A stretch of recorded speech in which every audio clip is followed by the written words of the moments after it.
ta grâce nous accueille devant ton trône béni. Bonjour. Nous te prions, tendre Père, La de grâce, pardonner nos fautes, la paix de laver nos cœurs de toute et la miséricorde du Seigneur Jésus te soient accordées en ce moment pendant que tu écoutes ces paroles que le Saint-Esprit met dans mon cœur pour toi. Je vais partager avec toi la pensée de Dieu sur ce que j'ai intitulé « Quelle attitude devrait avoir un enfant de Dieu en temps de crise ?»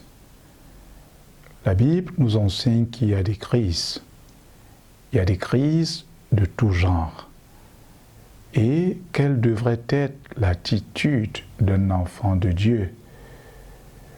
Nous constatons qu'en période de crise, des gens s'agitent, des gens tergiversent, les gens sont pris de panique et toutes sortes de réactions qui précipitent même la mort de plusieurs. Et je voudrais rendre grâce à Dieu parce qu'il permet que nous puissions vivre cette grande crise pendant notre génération. Cette crise du Covid-19, comme elle a été appelée. Je voudrais, en premier lieu, dire face à une crise comme celle-ci, le peuple de Dieu devait comprendre un certain nombre de choses. La première chose qu'on doit comprendre, qui Dieu est pour moi?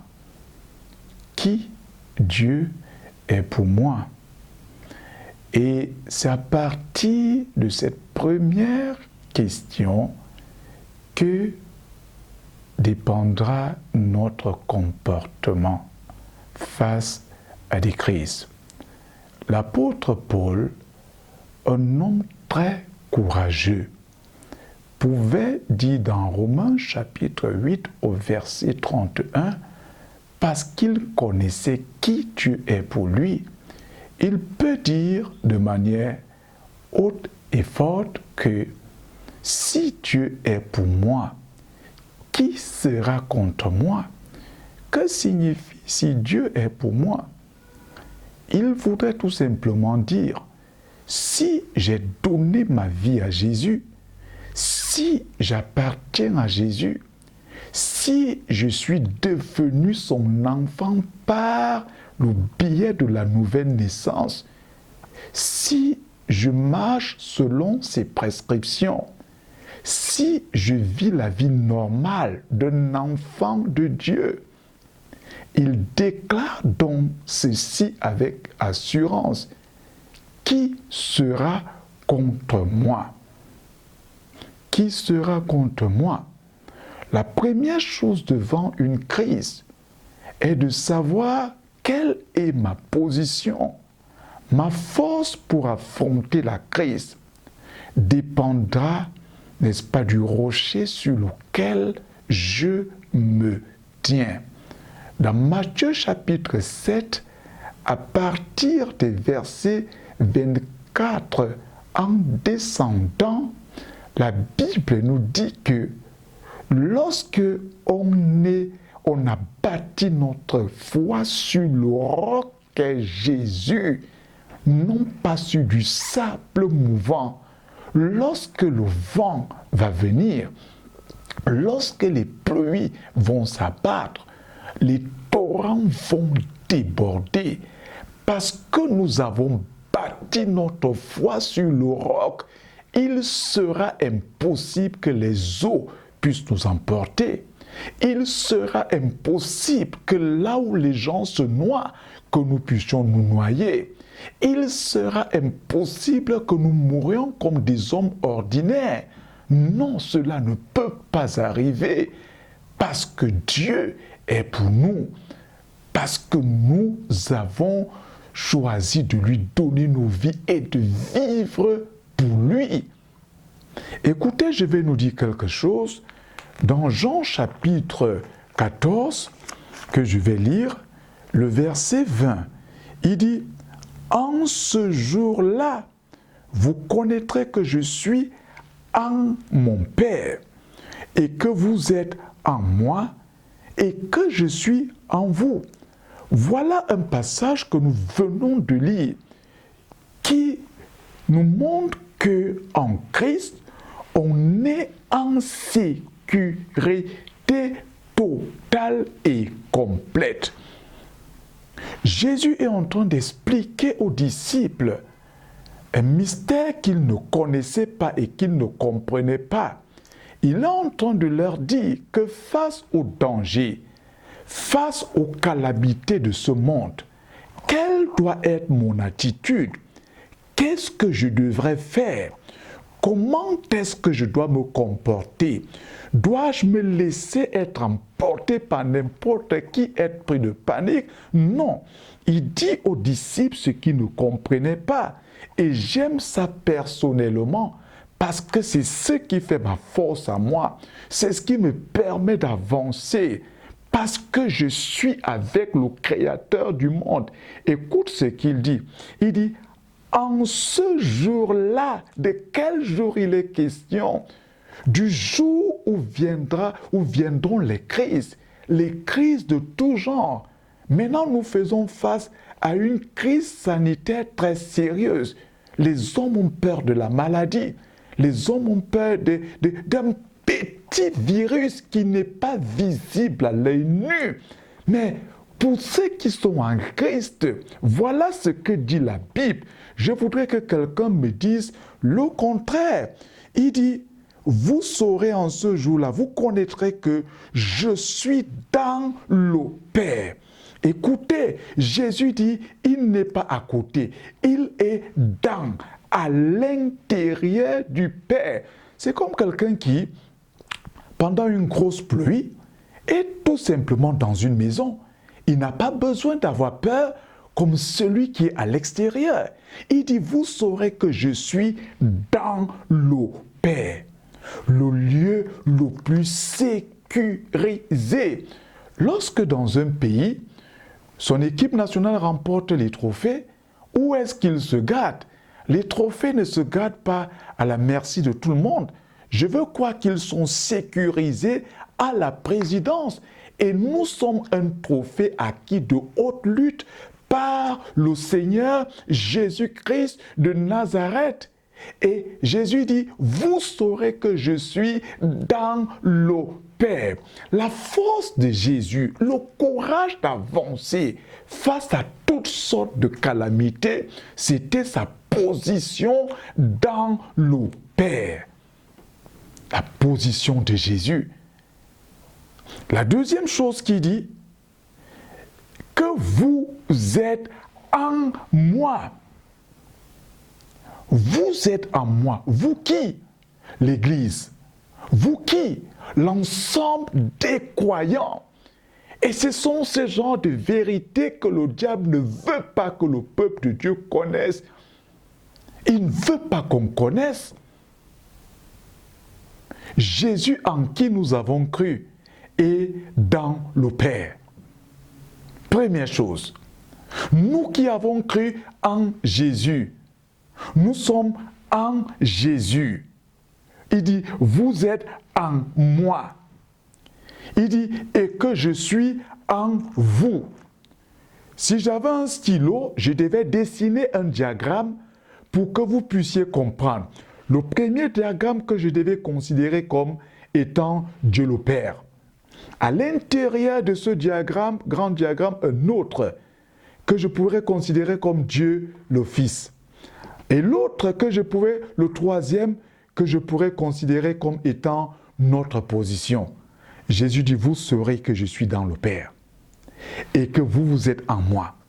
Ça voudrait dire clairement, si coronavirus doit me tuer ou toute autre calamité qui viendra après coronavirus, pour qu'il m'atteigne, pour qu'il me tue, premièrement, si Jésus est dans le Père, je suis en Jésus et qu'il est en moi, il va falloir qu'il tue, premièrement, le Père. Deuxièmement, le Fils. Et troisièmement, moi. Donc, s'il ne peut pas le tuer, s'il ne peut pas entrer en le Père, ça voudrait de manière claire dire qu'il est strictement impossible qu'il m'atteigne. Ça ne se discute pas. Bannissons les raisonnements. Si nous comprenons ce que les Écritures disent et que nous les vivons, nous n'allons pas commencer à discuter, à raisonner. Et c'est ça le travail du diable, pour vouloir raisonner. Vous allez me dire que ça atteint tel. Je voudrais dire que notre Dieu est souverain. Il dit, le malheur atteint souvent le juste, il le dit dans le psaume 34, mais Dieu l'en délivre toujours.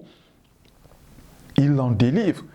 Quand vous allez voir dans le psaume 34, prenez le temps de le verset 7 et 8, il dit que l'ange de l'Éternel campe autour de ceux qui le craignent et les arrache du danger. Le corona est un danger.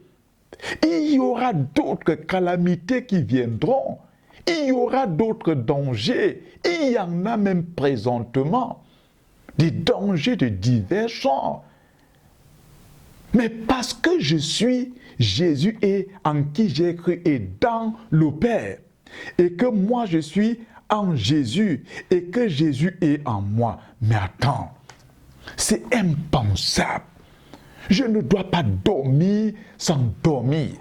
Je ne dois pas me promener en manifestant la peur. Non, c'est strictement impossible. Je m'adresse à cette chose qui s'appelle Corona, à cet autre, à son chef qui est Satan, que vous ne pouvez rien contre moi, enfant de Dieu.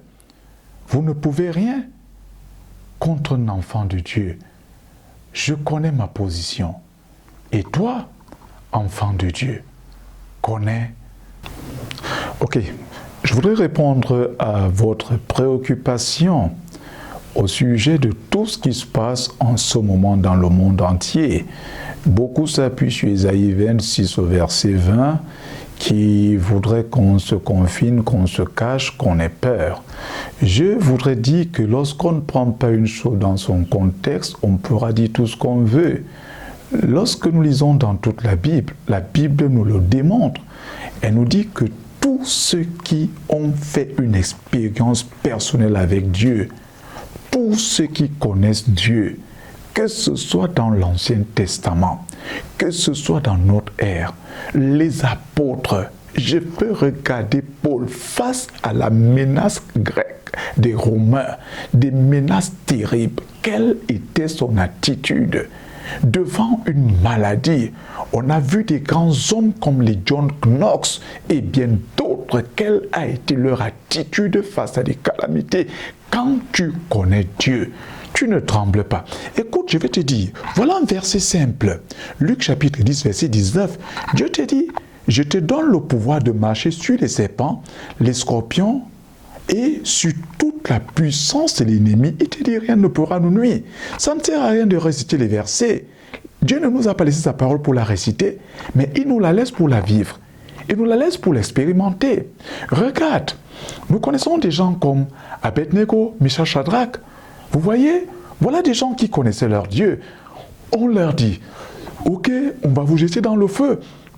Mais parce qu'ils connaissaient que Dieu est capable de changer un feu brûlant, en climatiseur, en une température aussi douce que vous pouvez l'imaginer.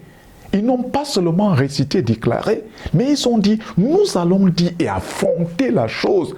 Vous voyez, aussi longtemps qu'on ne s'est pas levé pour affronter ce que le diable balance pour faire peur aux enfants de Dieu, il aura le dessus sur nous, il nous donnera l'impression que la parole de Dieu est écrite, mais il faut quand même la prudence, mais il faut quand même la sagesse. Je ne dis pas qu'il faut faire des folies, non, c'est pas ce que je dis. Je dis tout simplement que connaître et comprendre Dieu nous débarrasse de toute peur. Jésus dit, je suis avec toi tous les jours jusqu'à la fin du monde. Voilà un élément de réponse que je peux donner à toi, enfant de Dieu, qui m'écoute. Le monde doit se poser la question, mais pourquoi pendant que les autres paniquent, tremblent, toi tu es tranquille? C'est tout simplement parce que tu connais ton Dieu. Que le Seigneur te bénisse. Amen. Ta position. Connais ta position.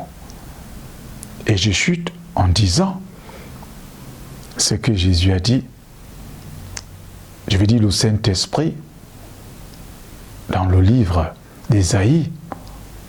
Ou si vous permettez, je reviens très bientôt dans la suite de ce que nous sommes en train de partager. Quelle doit être l'attitude d'un enfant de Dieu en temps de crise? Je me résume. Il doit connaître en qui il a cru, quelle est sa position. Et nous l'avons vu dans les Saintes Écritures. Crois en la parole de Dieu et ne tremble plus. Que le Seigneur te bénisse. Et à bientôt. Et pendant que ta grâce nous accueille devant ton trône béni, nous te prions, tendre Père, de pardonner nos fautes et de laver nos cœurs de toute impureté.